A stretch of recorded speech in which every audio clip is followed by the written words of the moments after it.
Aim right, achieve big at KR Mangalam University. पहले T Raghavan आपका रुख कर रही हूं, इस वक्त आपको वहां पर क्या माहौल नजर आ रहा है? क्योंकि जितना इंतजार शुभांशु के जाने को लेकर था, आज ठीक उसी तरीके का इंतजार एक बार फिर से नजर आ रहा है, क्योंकि आज का दिन भी बेहद ऐतिहासिक है हमारे देश के लिए। जी बिल्कुल, देखिए इसरो के अगर मिशन कंट्रोल की बात कर ले तो वहाँ पर भी वही रहस्य, वही रोमांच जो है वो नज़र आ रहा है, क्योंकि एक बहुत क्रिटिकल मिशन है। जिस तरह से लिफ्ट ऑफ और डॉकिंग हुई थी, उतना ही क्रिटिकल, उतना ही रहस्य भरा हुआ, उतना ही रोमांचित कर देने वाला अनडॉकिंग और स्प्लैश डाउन भी है, जो करीब 2 घंटे पहले कह सकते हैं कि सफ़र की शुरुआत जो है वो फॉर्मली हो गई थी, जिसमें शुभांशु शुक्ला और बाकी जो 3 अंतरिक्ष यात्री हैं उन्होंने आईएसएस स्टेशन को छोड़ दिया और अपने क्रू ड्रैगन, जिसे ग्रेस का नाम दिया गया, उस स्पेसक्राफ्ट में पहुंच गए हैं। डीप्रेशराइजेशन उस स्पेसक्राफ्ट का किया जाता है, उसके अलावा फिर हैचेस को जो है खोलने की प्रक्रिया होगी। ये सारा कुछ ऑटोनॉमस है। जो जानकारी हमें मिली है उसके हिसाब से तकरीबन 4:30 बजे जो हैच क्लोज का कमांड जो है वो दे दिया जाएगा, यानी अनडॉकिंग का कमांड देने के साथ ही जो 12 हुक हैं जिससे ये स्पेसक्राफ्ट आईएसएस से जुड़ा हुआ है, वो 2 चरणों में 6 हुक एक बार और 6 हुक एक बार, 2 चरणों में ये हुक जो है उससे अलग हो जाएंगे।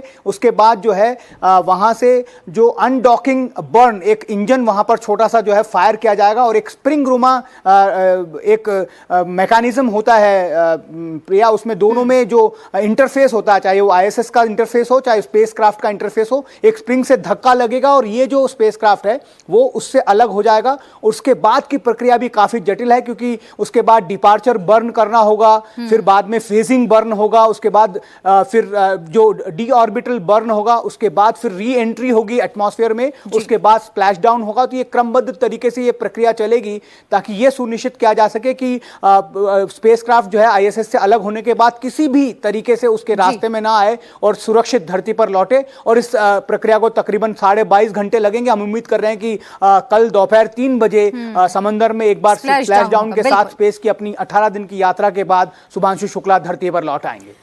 बिल्कुल, और जो अनडॉकिंग की प्रोसेस आप बता रहे थे वो हम अपने मेहमानों से भी समझने की कोशिश करेंगे। दिनेश यादवेंद्र जी, जो ये पूरी अनडॉकिंग की प्रोसेस होगी, बताया जा रहा है कि इसमें मैनुअल कंट्रोल किसी तरीके का नहीं होगा, ये ऑटोमेटिक होगा। किस तरीके से ये पूरी अनडॉकिंग की प्रोसेस होगी, अगर आप हमारे दर्शकों को बता पाएं?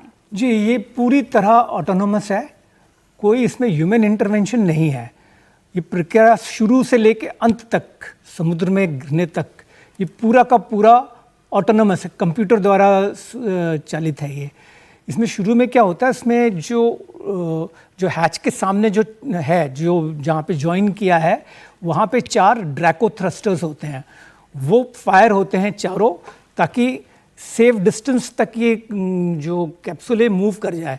जब वो मूव कर जाता है तब उसके बाकी थ्रस्टर्स फायर होते हैं, ताकि वो डी ऑर्बिट करते जाए धीरे धीरे धीरे करके। वो लोअर और उसकी ऑर्बिट की जो हाइट है अभी वो 4000 है, सॉरी 400 है, 400 से वो नीचे नीचे आते हैं और फिर बाद में उसकी जो ओरिएंटेशन होती है वो बदली जाती है। उसका जो बेस है, जहाँ पे उसकी हीट शील्ड लगी है, वो अर्थ को, एटमॉस्फेयर को फेस करती है और वहाँ से स्पीड वो धीरे धीरे कम एक्सेलरेशन, उसका स्पीड कम करते हैं।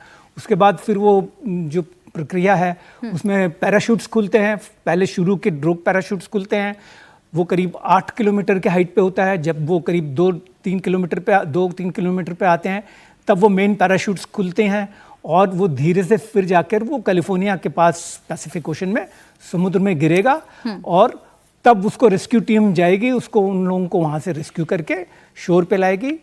बाकी प्रक्रिया और है कि वो फिर 7 दिन का रिहैबिलिटेशन होगा, क्योंकि वो माइक्रो ग्रेविटी में थे। उनको नॉर्मल ग्रेविटी में शुरू में दिक्कत आएगी, तो वो 1 हफ्ते बाद वो नॉर्मल हो जाएगा। तो अंडर ऑब्जर्वेशन कुछ दिन के लिए उन्हें रखा जाए? नहीं, नॉट ओनली ऑब्जर्वेशन, रिहैबिलिटेशन।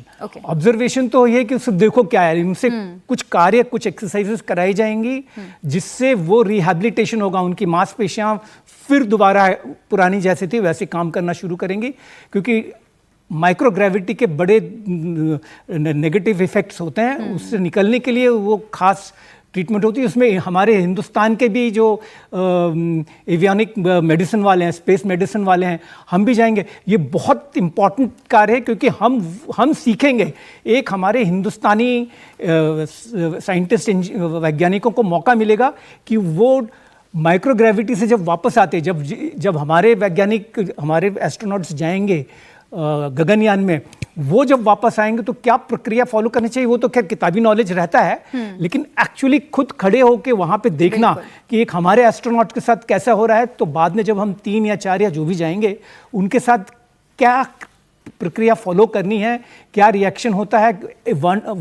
एक जो प्रैक्टिकल एक्सपीरियंस जो है ना, वो कोई आपको देने वाला नहीं है। माना कि इसके ऊपर 550 करोड़ रुपए खर्च हुए, लेकिन वो 550 करोड़ रुपया वर्थ इट है, बिकॉज वही हमें वो ज्ञान मिलेगा जो किताबों से तो मिलता है, लेकिन एक वो प्रैक्टिकली वहां पे जब वो रिहैबिलिटेशन के समय हमारे साइंटिस्ट रहेंगे